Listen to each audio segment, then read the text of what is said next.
നോമ്പുകാല ചിന്തകൾ. മരത്താലെ വന്ന പാപം വഴി മരത്തിൽ തന്നെ അതിക്രൂരമായ പീഡനമേറ്റ് പരിശുദ്ധനായ ദൈവം നമുക്ക് വേണ്ടി മരിച്ചു. യഥാർത്ഥത്തിൽ മരമല്ല പാപം ചെയ്തത്. മനുഷ്യൻ്റെ ദുർമോഹങ്ങളും സ്വാർത്ഥതയും മൂലം വന്ന പാപമാണ് മരത്തിന്മേൽ തറയ്ക്കപ്പെട്ടത്. എല്ലാ ദുർമോഹവും ഗർഭം ധരിച്ച് പാപത്തെ പ്രസവിക്കുന്നു.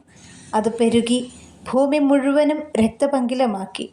ആ രക്തത്തിൻ്റെ പാപത്തിൻ്റെ മേൽ ദൈവത്തിൻ്റെ പരിശുദ്ധ രക്തമല്ലാതെ മറ്റൊരു രക്തത്തിനും പാപത്തിൽ നിന്ന് പൂർണ്ണമായ മോചനവും രക്ഷയും നൽകുവാൻ സാധിക്കുകയില്ല.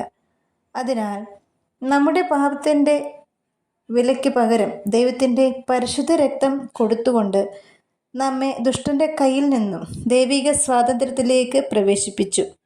എന്നാൽ ഈ സത്യം വിശ്വസിക്കാത്തവർ പാപത്തിൻ്റെ അടിമത്തത്തിൽ തന്നെ ഇപ്പോഴും കഴിഞ്ഞുകൊള്ളുന്നു. ആമേൻ.